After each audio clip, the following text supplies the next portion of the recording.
10वी ते 12वी मध्ये शिकत असणाऱ्या व तसेच 12वी पास झालेल्या माझ्या भावांनो आणि बहिणींनो, स्वागत आहे तुमचं अपना गाईड आपल्या YouTube चॅनलवर। कारण आजचा जो व्हिडिओ असणार आहे या व्हिडिओमध्ये तुम्हाला मी सांगणार आहे की तुम्ही तुमच्या येणाऱ्या पिढीसाठी म्हणजे जे काही आता तुमच्यापेक्षा लहान मुलं असतील, मुली असतील यांच्यासाठी तुम्ही एक आदर्श कसा निर्माण करू शकता, त्यांच्यासाठी तुम्ही एक रोल मॉडेल किंवा मग एक त्यांचे आयडल कसे बनवू शकता। फक्त तुमच्या घरच्यांनाच नाही तर संपूर्ण देशाला तुमच्यावर गर्व होईल असं तुम्ही काय करू शकता। जसं की आपल्याला माहिती आहे की 12वी झाल्याच्या नंतर आपल्या इकडे जेवढे काही विद्यार्थी असतील ते फक्त एकतर मेडिकल लाईनला किंवा मग इंजिनिअरिंगला जातात आणि याच्यात जर नाही नसेल जमत तर ते एकतर सिव्हिल सर्व्हिसची तयारी करतात, कॉम्पिटिटिव्ह एक्झामची तयारी करतात आणि तेही जर नसेल जमत तर फक्त पोलीस भरती, आर्मी अशा पद्धतीच्या या ठिकाणी भरत्या ते मारतात। मग या ठिकाणी मी तुम्हाला एक करिअर ऑप्शन सांगणार आहे ज्याच्यात जर तुम्ही करिअर केलं तर तुम्हाला होऊ शकतं पैसा कमी मिळेल, त्याच्यानंतर बाकीच्या गोष्टी करण्यासाठी तुम्हाला वेळ कमी मिळेल, पण याच्यात सर्वात जास्त महत्त्वाची जी गोष्ट असणार आहे ती तुम्हाला मिळणार आणि ती म्हणजेच या ठिकाणी तुम्हाला रिस्पेक्ट। म्हणजे आपल्याला माहिती आहे की जेवढे काही इंडियन आर्मी असेल त्याबरोबर नेव्ही असेल किंवा मग एअरफोर्स असेल याच्यात जर एखादा सोल्जर जरी असेल तर आपल्या मनात त्याच्याबद्दल किती आदर असतो, त्याच्याबद्दल किती मान सन्मान असतो। मग या ठिकाणी जर या सोल्जरमध्ये म्हणजे या सोल्जरपेक्षाही जर वरच्या लेवलवर जर तुम्हाला जायचं असेल म्हणजे जर ऑफिसर तुम्हाला जर बनायचं असेल म्हणजे इंडियन आर्मी असेल किंवा नेव्ही असेल किंवा एअरफोर्स असेल तर ते तुम्ही कशा पद्धतीने बनवू शकता, त्या ठिकाणी कोणकोणत्या एक्झाम द्याव्या लागतात, 12वी नंतर किंवा 10वी नंतर तुम्ही काय करायला पाहिजे, कोणकोणते सब्जेक्ट घ्यायला पाहिजे, या सर्व विषयाची माहिती आपण पाहणार आहोत आजच्या व्हिडिओमध्ये। तर कुठलीही वेळ वाया न घालता चला सुरू करूया।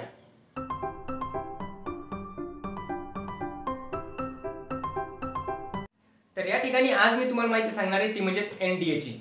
तुम्ही नावही ऐकलं असेल आणि थोडीफार माहिती असेल, पण आजचा जर व्हिडिओ तुम्ही सुरुवातीपासून शेवटपर्यंत बघितला तर या एनडीए बद्दल, नॅशनल डिफेन्स अकॅडमी बद्दल तुमच्या मनात कुठलाही या ठिकाणी प्रश्न राहणार नाही। कारण या व्हिडिओमध्ये आपण पूर्णच्या पूर्ण प्रश्न जे काही तुमचे प्रश्न या ठिकाणी तुमच्या मनात असतील त्या पूर्ण प्रश्नाचे उत्तर या ठिकाणी आपण पाहणार आहेत।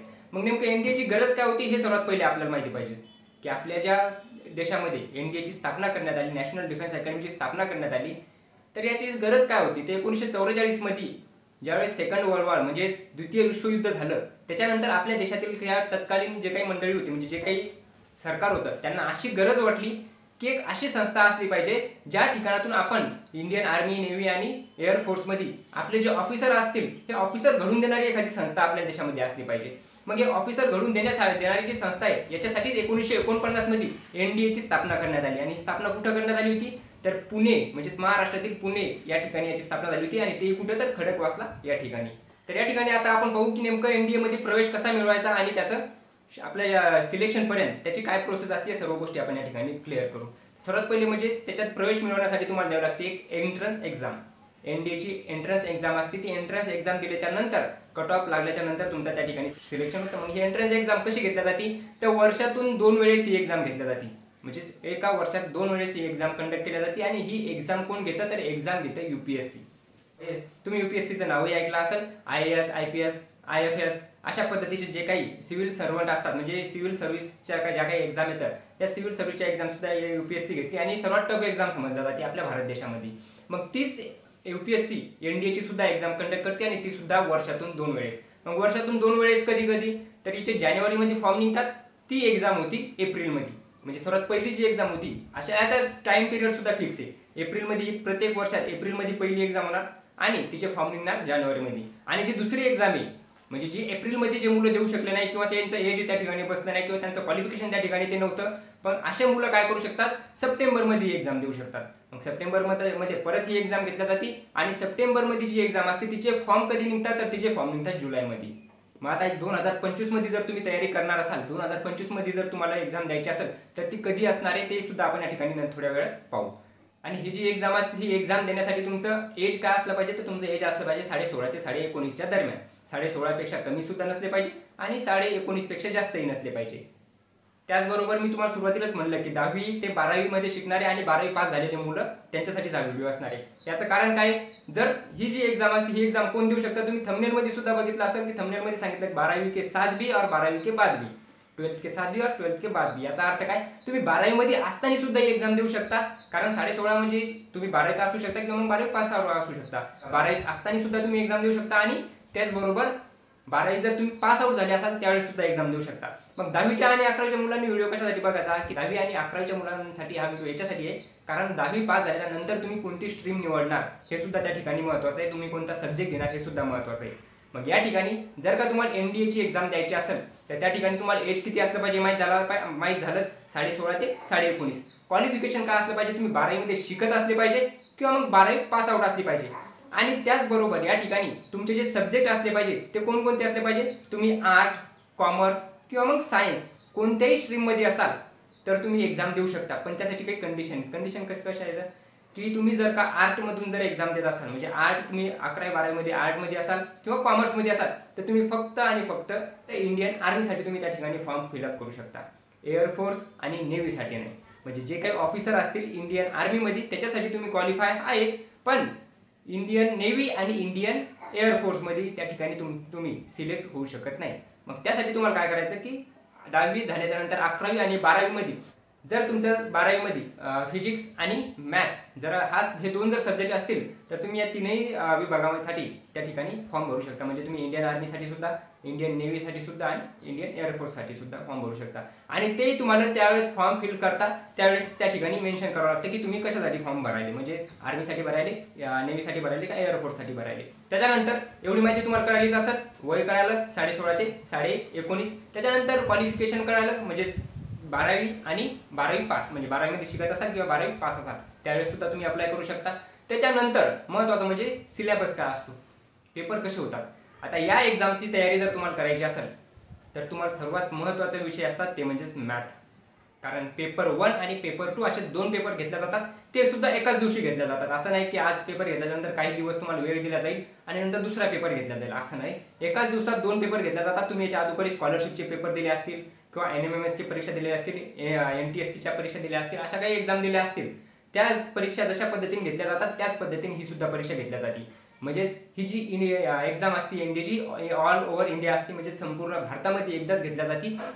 आणि याचे 2 पेपर असतात, पेपर 1 आणि पेपर 2. पेपर 1 हा पूर्णपणे फक्त मॅथचा असतो, म्हणजे गणित विषयावर असतो पेपर 1. आणि याचे जे गुण असतात ते गुण असतात 300 मार्काचा पेपर असतो पेपर 1. पेपर 1 300 मार्काचा, त्याच्यात प्रश्न असतात एकूण 120 आणि जो टाइम दिलेला असतो तो असतो 2.5 तास, म्हणजेच 150 मिनिटे. 150 मिनिटामध्ये तुम्हाला 120 प्रश्न सोडवायचे असतात, त्याच्यात मार्क असतात तुम्हाला 300. आणि या ठिकाणी 300 मार्क्सपैकी तुम्हाला जास्तीत जास्त मार्क्स त्या ठिकाणी मिळवायचे असतात पेपर 1 साठी. आणि याच्यात निगेटिव्ह मार्किंग असते का, तर असं नाही की तुम्ही गेले आणि फक्त अंदाजे प्रश्न टिक करून आले. आता UPSC घ्यायची याचा अर्थ या ठिकाणी तुम्हाला निगेटिव्ह मार्किंग सुद्धा असणार आहे. पेपर 1 आणि पेपर 2 साठी वेगवेगळी निगेटिव्ह मार्किंग असते. आणि प्रत्येक जे क्वेश्चन असतो त्या क्वेश्चनला जे वेटेज असतं पर क्वेश्चन मार्क्सचं ते सुद्धा वेगवेगळं असतं. म्हणजे तुम्हाला मी आता काय सांगितलं की पेपर 1 असतो मॅथ्स सब्जेक्टसाठी, त्याच्यात प्रश्न असतात 120 आणि एकूण मार्क्स असतात, एकूण गुण असतात 300 आणि एकूण वेळ असतो तो म्हणजे 150 मिनिट.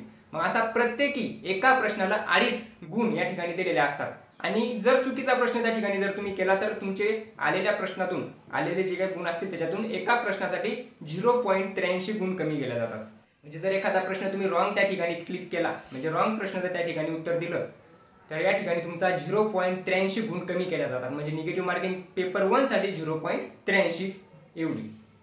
आणि जर मॅथचा जर तुम्हाला अभ्यास करायचा असेल तर तो अभ्यास कसा करणार तुम्ही, तर या ठिकाणी 11वी आणि 12वीचा जो काही मॅथचा सिलेबस असेल, पण कोणता NCERT लेवलचा, म्हणजे NCERTचा सिलेबस या ठिकाणी तुम्हाला कव्हर करावा लागतो. जे काही मॅथ्स असेल 11वी आणि 12वीचा गणित विषय, 11वी आणि 12वीमध्ये NCERTचे बुक तुम्हाला या ठिकाणी कंप्लीट करावं लागतात. म्हणजे त्याच्यातून तुम्ही शिकू शकता, त्याच्यातून जास्तीत जास्त प्रश्न या ठिकाणी तुम्हाला विचारले जातात. बाकी तुम्ही स्टेट बोर्डचा जर अभ्यास करत असाल तर याचा फायदा जास्त या ठिकाणी तुम्हाला होणार नाही.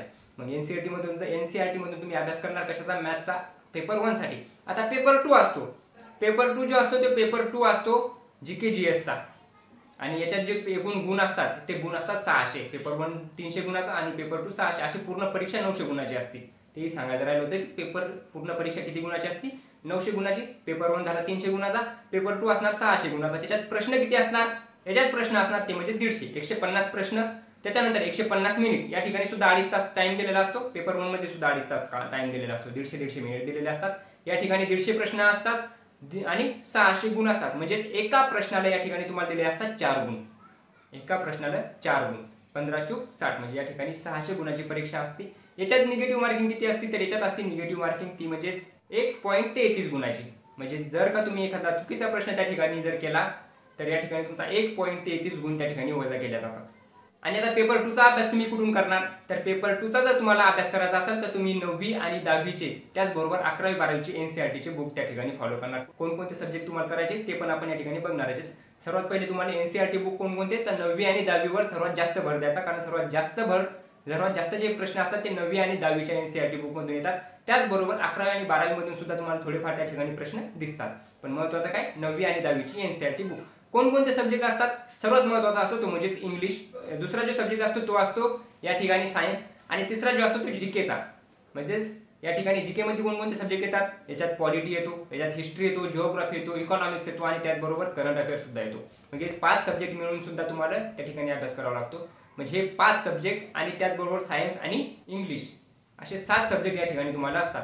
तो इंग्लिश असतो. इंग्लिश किती गुणासाठी असतो? तर इंग्लिशचे येतात तुम्हाला 50 प्रश्न आणि प्रत्येक प्रश्नाला 4 गुण असे 200 गुण दिलेले असतात.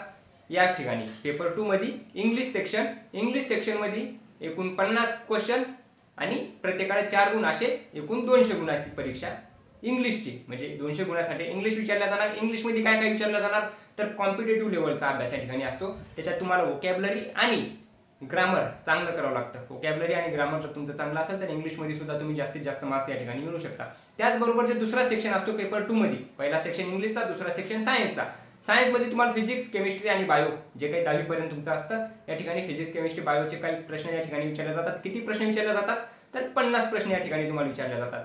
आणि हे जे 50 प्रश्न असतात याला प्रत्येकी 4 गुण असं या ठिकाणी 200 गुणाचा असतो सेक्शन 2 म्हणजे सायन्सचा. आणि सेक्शन तिसरा जो असतो तो असतो जीकेचा.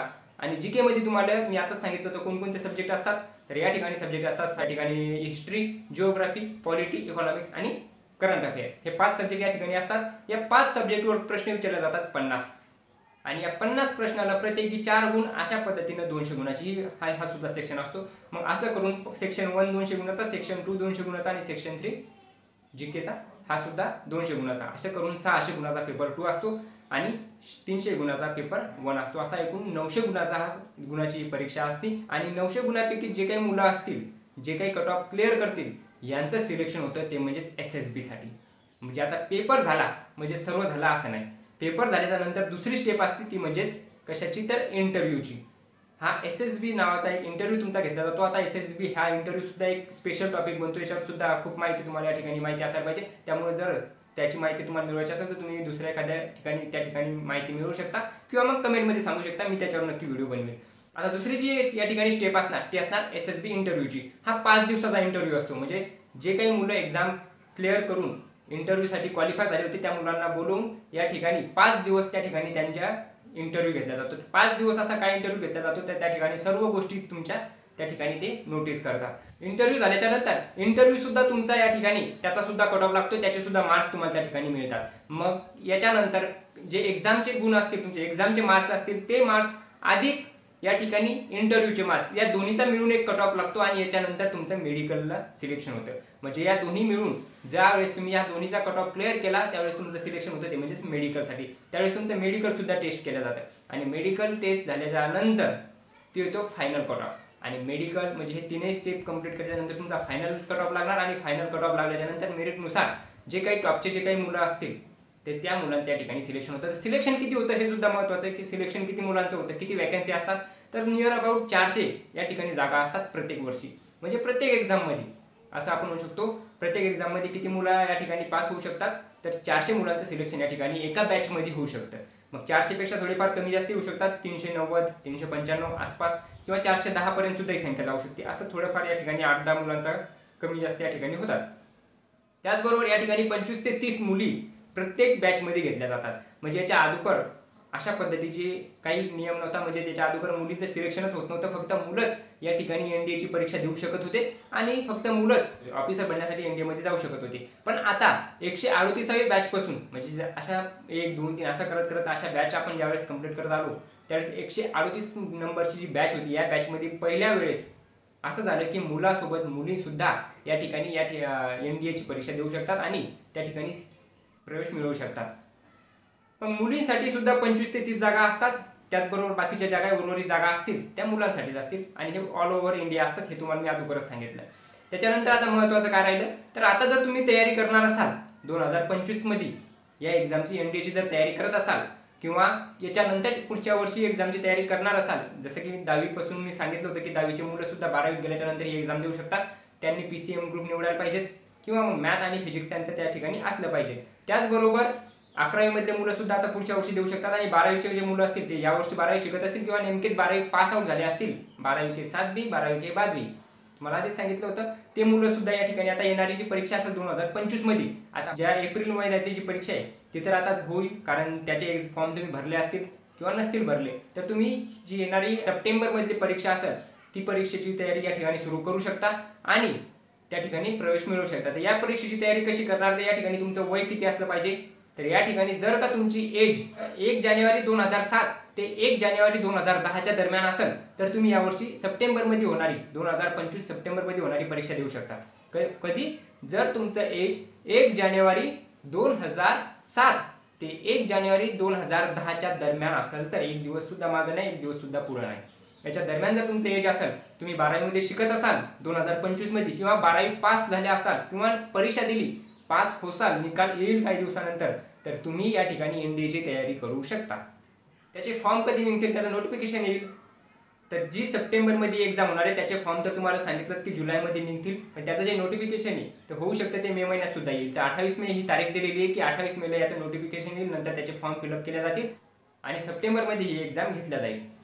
आणि सप्टेंबरमध्ये सुद्धा कधी, तर 14 सप्टेंबर ही याची टेंटेटिव्ह एक एक्झाम डेट आहे, म्हणजे 14 सप्टेंबरला एक्झाम होऊ शकते. तर या हिशोबाने तुम्ही तयारी लागू शकता आणि एक ट्राय करू शकता. समजा आता जर तुम्ही नाही केलं तर याच्यानंतर तुम्हाला परत तर चान्स मिळणार नाही. जर तुम्ही 19.5च्या वर गेले, म्हणजे 19.5 वर्षाच्या नंतर गेले आणि तुम्ही ट्राय जर नाही केला आणि नंतर जर तुम्हाला कधी वाटलं की आपण जीवनातला खूप मोठा एक चान्स आपल्याला आला होता, ज्या ठिकाणी आपल्याला हिरो बनण्याचा चान्स होता, किंवा आपण त्या ठिकाणी गमावला, तर हे असं व्हायला नको. यासाठी तुम्ही आतापासून जर तयारी केली आणि एक चान्स जर देऊन बघितला, म्हणजे स्वतःला जर एकदा प्रूव्ह करण्यासाठी या ठिकाणी जर एकदा प्रयत्न केला, तर होऊ शकतं त्या ठिकाणी तुमचं सिलेक्शन होईल. आणि जरी नाही झालं तरी त्याच्यातून तुम्हाला शिकायला तरी भेटेल काही, किंवा उद्या तुम्हाला असा पस्तावा तरी होणार नाही की आपण त्या ठिकाणी ट्राय नाही केलं म्हणून. आपल्याला माहित असताना सुद्धा ट्राय, आता माहित नसताना जर तुम्ही ट्राय नाही केलं तर त्याचं तेवढं दुःख वाटत नाही, पण आता जर तुम्ही व्हिडिओ बघितला आणि त्याच्यानंतर जर तुम्ही ट्राय नाही केलं, किंवा तुमची इच्छा आहे पण तरी सुद्धा तुम्ही ट्राय नाही केलं, तर होऊ शकतं की उद्या पुढे चालून तुम्हाला याचा पश्चाताप या ठिकाणी नक्कीच होईल.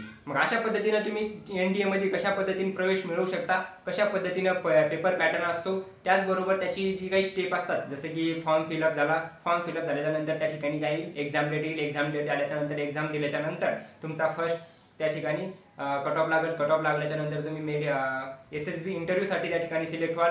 SSB इंटरव्ह्यूमध्ये सुद्धा पास झाल्याच्या नंतर दोन्हीचा जो फायनल मार्क्स असतील त्या मार्क्सनुसार तुमचा मेडिकलसाठी सिलेक्शन होईल. मेडिकल जर तुम्ही पास झाले तर या ठिकाणी त्याच्यानंतर तुमचं सिलेक्शन होतं आणि सिलेक्शन झाल्याच्या नंतर तुमची 3 वर्षाची त्या ठिकाणी ट्रेनिंग असते. किती वर्षाची, तर 3 वर्ष तुम्हाला संपूर्ण जेवढी काही इंडियन आर्मीमध्ये जे काही ऑफिसर असतात त्यांना ज्या पद्धतीची ट्रेनिंग द्यायला पाहिजे ती सर्व ट्रेनिंग त्या ठिकाणी तुम्हाला दिल्या जाते आणि नंतर तुम्ही बनता ते म्हणजे या देशाचे एक रक्षक. Indian army, Indian navy, Indian एअरफोर्समध्ये तुमचं सिलेक्शन या ठिकाणी होतं आणि तेही एक ऑफिसर लेवलवर, म्हणजे ऑफिसर पदावर. तर या ठिकाणी तुम्हाला एनडीएबद्दल सर्व काही कळायला असेल असं मी समजतो. त्याचबरोबर जर तरी एखादा तुमचा प्रश्न असेल, तुमचा डाऊट एखादा क्लिअर नसेल झाला तर तो कमेंटमध्ये नक्की सांगा, त्या ठिकाणी तो क्लिअर केला जाईल. त्याचबरोबर व्हिडिओ कसा वाटला ते कमेंटमध्ये नक्की सांगा. आवडला असेल तर लाईक करा, शेअर करा. चॅनलवर नवीन असाल तर चॅनलला सबस्क्राईब करा. भेटूया पुन्हा एका नवीन व्हिडिओमध्ये. तोपर्यंत जय हिंद, जय महाराष्ट्र.